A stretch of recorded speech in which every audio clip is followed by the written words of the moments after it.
Shalom friends, welcome back to this channel. You're very welcome. I pray that the Father has been keeping you since the last time that I was here. And so today I want to talk about dreams. Now, this is primarily a teaching channel. It's not necessarily a channel where I dwell on dreams and prophecies and revelations and things like that. I know some people may have come here because of such things, but this is primarily a teaching channel. And I have to be frank with you and say that I don't personally prioritize dreams above scriptures. I prioritize scriptures first, but I have come to understand that dreams are a very important part of our spiritual lives. Dreams play an important role, and I have to be honest and say that, like many people, I too used to take my dreams for granted. But from, I think, September 2022, when I gave up secular music and so many worldly things, that time, Yah was just dealing with me in a very, I wish I could say it was in a very gentle way, but it was in a very severe way. He was dealing with me in a very severe way. And after I gave up so many things, and I think it was even around that time that I came to learn that I was a lukewarm Christian. I didn't know I was lukewarm. And the reason I didn't know I was lukewarm was because I was sitting under a false preacher. I was sitting under a false pastor who encouraged us to be lukewarm. So me following him, I thought I was doing the right thing. And Yah came to me in a dream and he started like just chastising me in a way that I didn't even expect. So from that moment onwards, I started having such vivid dreams. And I remember just honestly ignoring most of them. And I didn't realize that dreams were a part of our spirituality and that they provide such great insight.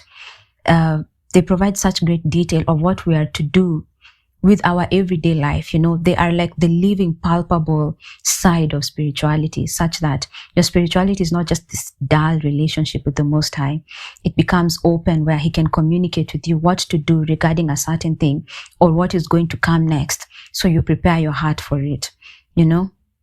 So I only came to learn about all of that much later on. And even now when I get dreams, you know, because dreams are so spiritual, it's easy to doubt them. It's easy to just say it's just a dream and forget about it. But I've begun taking leaps of faith and believing my dreams personally. So because I really want to, at the very least, open myself up so that I don't move in unbelief, so that when the time comes when the Spirit of truth will now begin to communicate with us through dreams and through visions and things like that, my heart will be open to receive from Him. All right. So with that long prologue, let's just start. I'm going to share a few dreams that I feel led to share. And I pray that people take these things with temperance, in prayer, and with wisdom. So let's start with Job chapter 33 from verse 14. For Elohim speaketh once, yes, twice, yet man perceiveth it not. In a dream, in a vision of the night, when deep sleep falleth upon men. In slumberings upon the bed, he openeth the ears of men, and sealeth instruction, that he may withdraw man from his purpose. This is to withdraw man from the wrong direction that he's going in, and hide pride from man. He keepeth back his soul from the pit, and his life from perishing by the sword. So primarily dreams, among the many purposes they serve, primarily, especially according to the scriptures, they are meant to redeem us from death. So Elohim sends a dream so that He can preserve your life. He tells you what is to come next so that He can preserve your life. That should already tell you the gravity that dreams hold. Okay, so the first dream I'll share is concerning this young man named KASMUEL McOURE. I've had 2 dreams concerning him. The first dream was part of a long dream that had to do with political deviance in this nation. When I relayed it in the message, Kenya Must Rise to Repentance, I only gave a very abridged version of that dream, and I left this part out. And the reason I tend to do this is because I know people don't have a full grasp of this side of spirituality, and many will proceed to misquote, to react, to overreact, to falsely accuse, to misinform, to misconstrue everything I say, and they will do anything except what they're actually supposed to do, which is to listen and take precaution, right? To avoid this kind of response, I just give the gist of the dreams that I usually get, the most important bit at least, that I'm convicted to share, and then that's it. But today I will share this missing part of the dream. So I had this dream on August 1st, 2024, or around that time. I had a dream of KASMUEL. It began with me in the backseat of an overspeeding car. It was going way too fast. I looked outside the window, and that's when I noticed that it was night because of the street lights. It appeared to be those wee morning hours, whereby there's hardly any cars on the road, which is why this car was going so fast with barely any interruption. I tried to look at the driver to find out who was at the driver's seat, but I couldn't see him. He was hunched over the steering wheel, so focused on driving as fast as he could, and I felt too that he was terrified. Then I looked to my right, and there he was, KASMUEL, bearing the most terrified look I've ever seen on a man's face, looking frantically at the back then toward the driver as though to urge him to go faster. At this point, I understood intuitively that he was being chased by, let's just say, his enemies, okay? But I'm sure you can picture who is the mastermind behind these abductions and these things. So soon they caught up with him, knocked over the car, and the car went toppling and turning until it stopped with KASMUEL on the ground lying there, eyes wide open, holding that terrified look. I don't know how I didn't notice I was just fine, but I watched as life began to ooze out of him. I don't know why, but I said, "You won't die. I'll pray for you.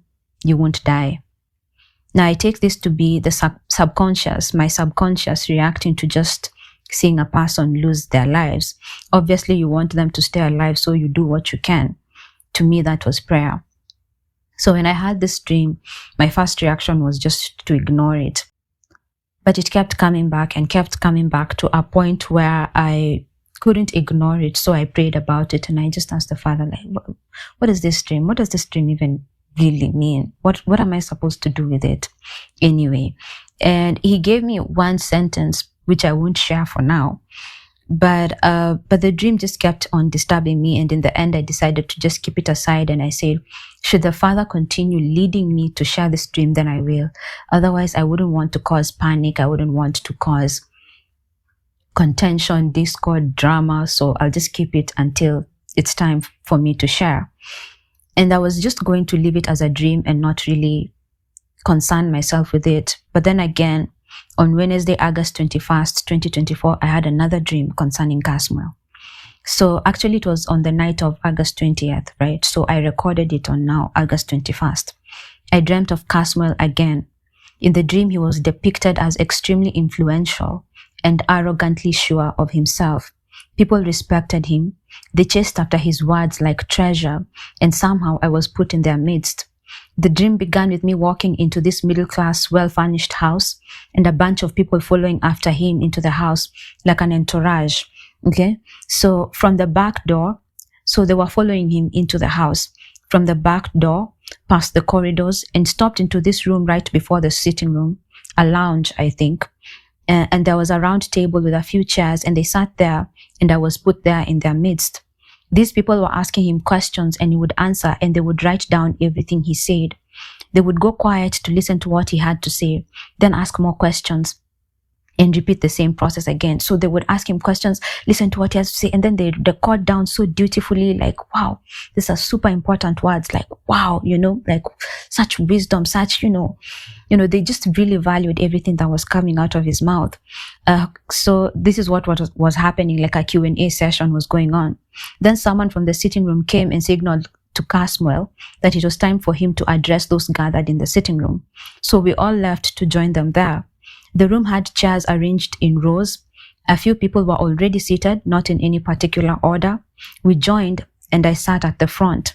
In the middle of the speech, oddly, he began talking about witchcraft. He just lightly touched on it, then moved over to political matters. Stunned by how no one noticed this, I quickly raised my hand, and he allowed me to interrupt and ask him a question. I said, "Talk to us about this witchcraft you just mentioned." He said, "Maybe another time, not now." I insisted, "Okay then, do you regret participating in such a ritual, or were you happy to do it?" I don't remember what he had said concerning witchcraft. I only remember the question that I asked him. He answered by explaining that he came from a poor family and that witchcraft gave him all the influence and progress that he had. Then he said, "No God can bless you this much. meaning that no God can take someone from such a poor background to such heights of influence in such a short while. I got so angry when he said this. I stood up and told him, my God says you're going to die. For this arrogance against God, you are surely going to die. Then I stormed out of the room to go to the backyard, and I left people still listening to him in that sitting room. In the back, I spoke angrily to the Father, not physically, not me seeing him physically, but just in the normal way that we pray, but I was addressing him. So I said to him, how do you let this happen? How do you let people esteem witchcraft more than your blessings? I was pacing back and forth, which is my habit when I'm meditating. And while still pacing, I woke up from the dream and I understood what it meant. So that was August 21st, 2024. So remember, this was in August when Yah was showing me that this man is loved by the people, influential with the common mwananchi, which is why we were in a middle-class house. Sometimes buildings represent something in the spiritual realm. So if you're in a middle-class house, it represents the common mwananchi. But if perhaps I was taken to a very flamboyant, very prominent structure, I should say, then that would have told me that I'm dealing with a person of a lot of prominence, a person that commands a lot of influence, a lot of attention, big money, just a person that is dealing with the higher ups. But this was a middle-class house, which told me that this person has influence with the common mwananchi, which was true of KASMUEL, at least in August, right? So influential with the common mwananchi, which is why we were in a middle-class house, but inwardly, he's not what he appears to be. He's not what he presents himself as. Back then, people loved him, and people only began seeing his true character in October after the Bomas of Kenya public participation meeting where Morara was chased out and he was welcomed with open arms, and people were like, something is off here. That happened in October. But I had this dream in August, and I remember in August people were saying things like, huyo asiguzwe, that is the tomboy of our generation. If anybody ever touches him, nobody will he country hakutaweza kukalika tena, nobody will sit still in this country if anything ever happens to KASMUEL. And that was the kind of talk that was around him. People really liked him, and people were really listening to him, and they thought that he was really putting himself out there for the sake of the nation, until this public participation meeting happened. And then they began to see something was not actually quite right. So Yah was showing me that the man is not just arrogant with human beings, but his attitude and posture is arrogant against him, the Most High. I want to say that we are in an era of swift judgment, and people should take precaution on how they treat the Most High, even in their own hearts, how they esteem him inwardly. We don't know the full character of a person. We do not know the full depths of what goes on inside them, where Yah can see and weigh all hearts, and we also don't know what they're doing behind the scenes. So we don't know why Yah chooses to judge people in the way that he does. And I also want to mention that I don't know if you have noticed, but this is a common trend that Yah is doing right now. He is judging these influencers for what? For a double life that they are leading. They are presenting a public persona that is a lie, and then behind the scenes they are doing wicked things. And Yah is seeing all these things, and he's saying he won't allow them to lead a long life. Many of them are dying at 29, 27, 26, 22, 23. I think the oldest influencer I saw that died was around 36, and that was on TikTok, and she had a terminal illness. But I think all these other ones, Yah right now is in the era of just taking away these lives of these influencers because of their wickedness, and because they are presenting a lie, they're living a lie, and even worse, they're believing the lie. So behind the scenes, they're doing wicked things, but they're believing what people are telling them. They're believing the lie, the public perception that they have created. They're believing what people are telling them, that they are above other people, that they are pristine, that they are perfect, that they are, I don't know what this social media fans tell these people, but these influencers are really beginning to eat into that, and they're not measuring themselves with the right rod. They're not seeing how evil they are and how Yah is angry with them. So many of these influencers are really dying. They're really dying. And I personally think that it's an act of mercy to be forewarned before something happens, that a person changes their path, that a person examines their life before the Most High and returns back to Him before anything happens. Now, I'll be the first one to say that I'm not saying that this man will die or anything of that sort. I just shared with you the dreams that I had concerning this man. If this man lives a long life to a ripe old age, I'll be the first one to celebrate with him. But because of Ezekiel 33, I just thought that it's better to at least put the word out there. So if this man is going in the wrong direction, at least he can know that, first of all, there's someone that is watching all these things. There is someone that is watching all these things.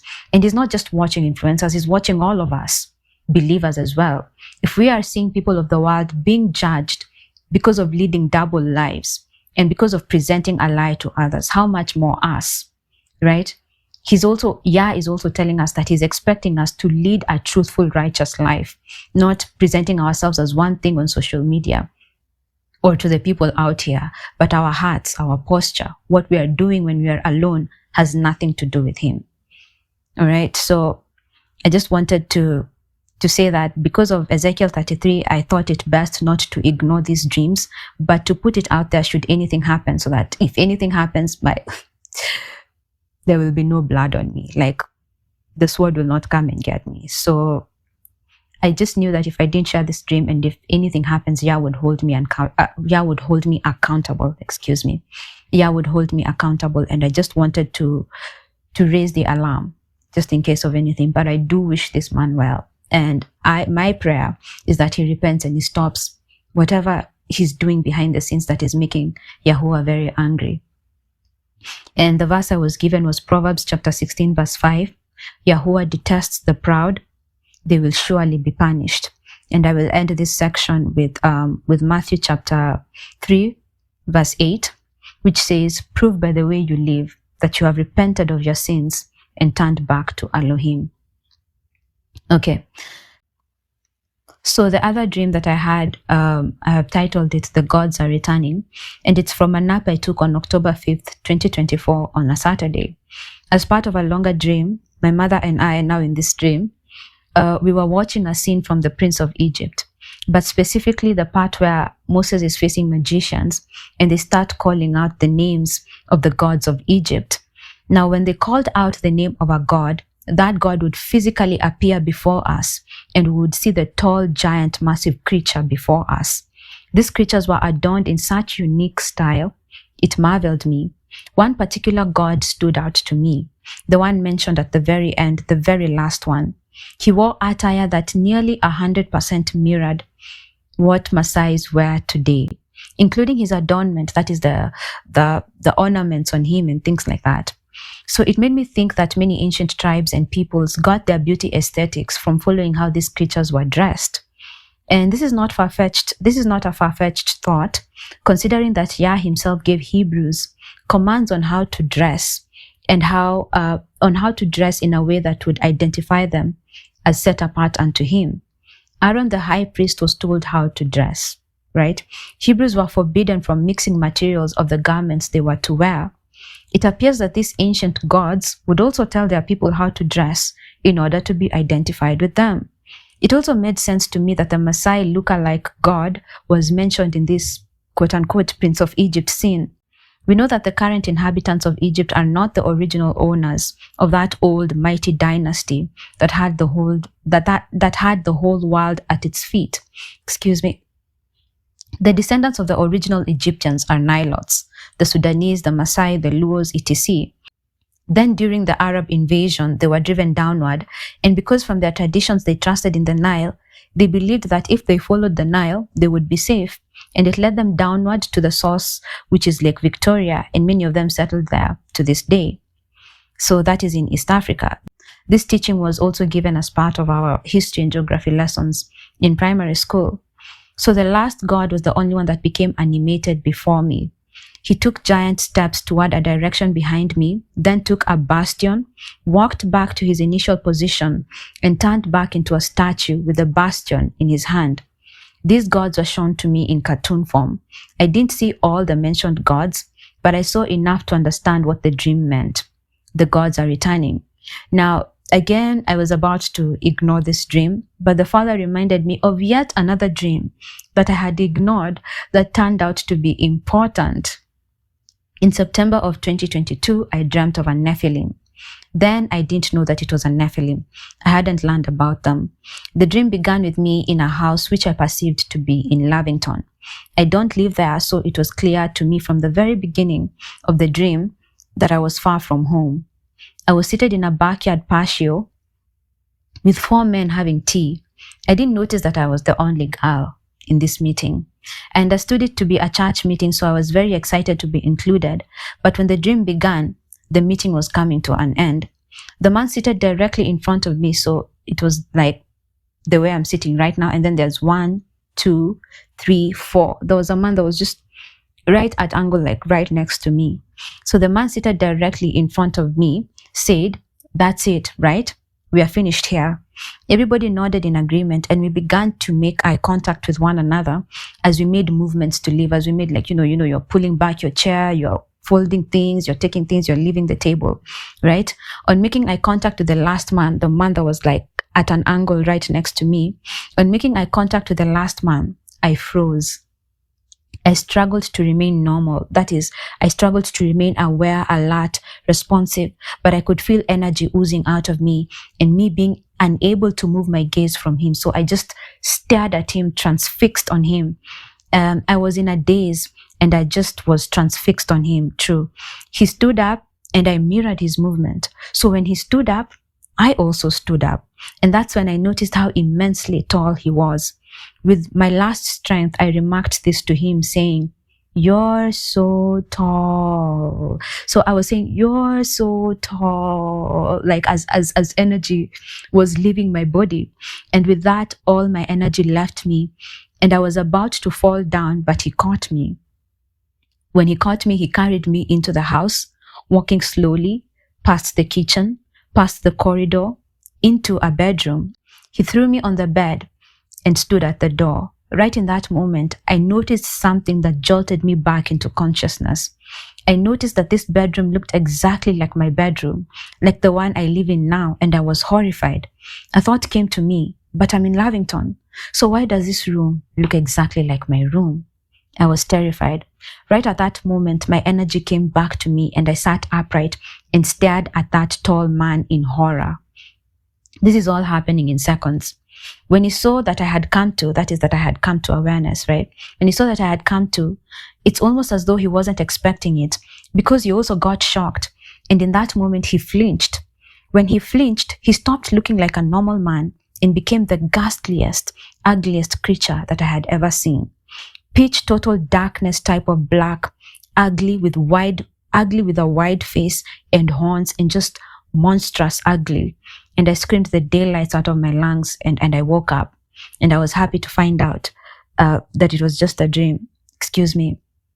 So in the middle of that, him getting shocked, it's like he wasn't expecting me to come back to normal. So when he saw that I had come back to normal, he also got shocked. And when he got shocked, he glitched or flinched, whatever it was. But then in that moment of glitching, I saw his true nature. And I saw that he was so ugly. He was so ghastly. He was just there's no way to describe the kind of ugliness that I saw in that dream. So I checked my archives and found that it was in December 2022 that I began to learn of Nephilims from reading the book of Enoch and the book of Jasher. When I woke up from this dream, I thought I had seen a demon. So I rebuked what I thought was a demonic attack, because back then I didn't know the difference between the two. Of course, now I know. But demons are disembodied spirits. So demons are spirits. They don't have bodies. In order for them to experience the physical realm, they have to possess a physical body. And that's what I wrote here. They have to possess a physical being in order to experience the physical realm. This was not a demon. It was a creature that could take human shape, although with extraordinary features such as extreme height. In other words, it was most definitely a Nephilim. So in this dream, now that I look back, like with hindsight, I realized that Yah was telling me that Nephilims are coming to your nation, Kenya. And it is girls within your age bracket that will be giving themselves to these things. That's what he was telling me. And so when I was about to ignore this dream of God's and just about to just take it as yet another strange dream, Yah reminded me of this dream that I had cast aside and gave me this prompting in my spirit.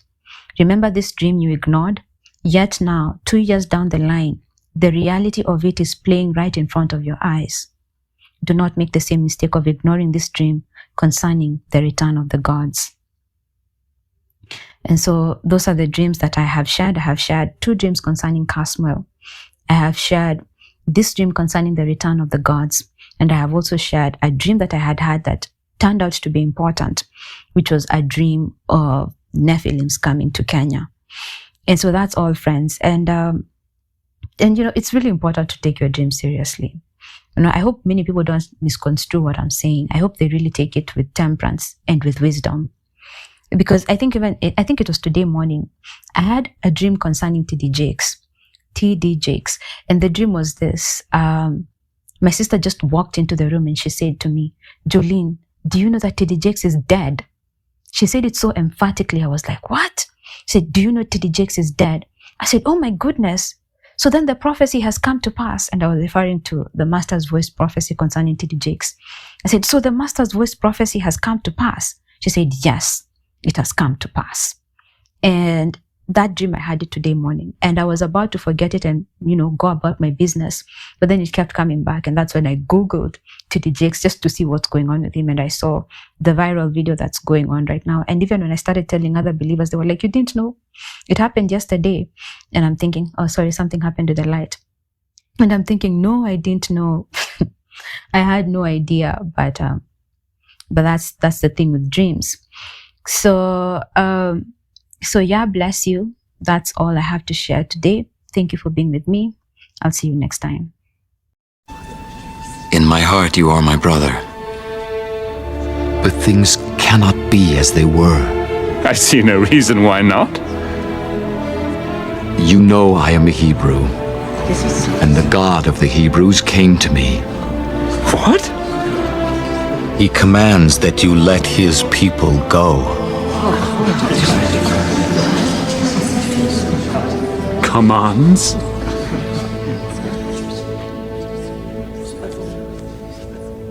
Behold, the power of God.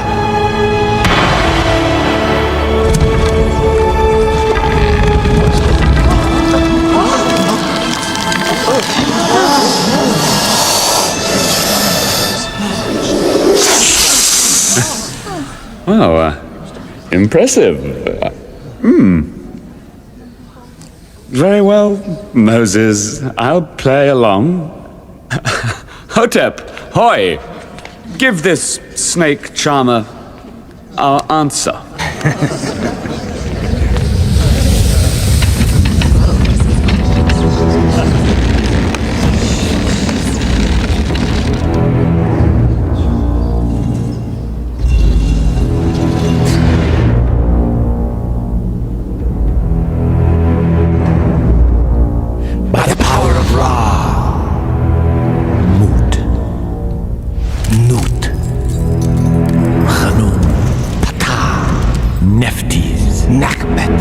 Sobek, Sakmet, Sokar, Salkat, Reshpul, Wadjet, Anubis, Anukis, Seshmu, Meshant, Hemsut, Tefnut, Heket, Mafdet, Ra, Mut, Nut, Pata, Him, Tefnut, Sokar, Sakat, Seshmu, Reshpul, Sobek, Wadjet, Heket, Madet, Neftis, Nakbet, Ra!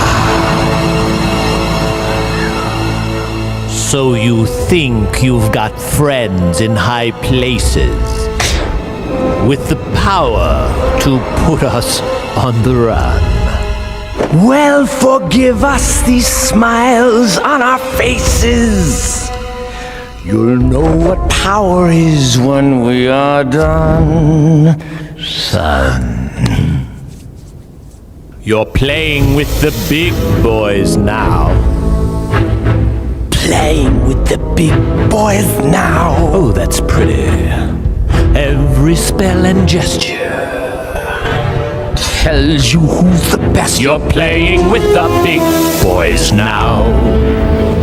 You're playing with the big boys now. You're playing with the big boys now. Stop this foolish mission. What's a true magician? Give an exhibition how Pick up your silly twig, boy. You're playing with the big boys now.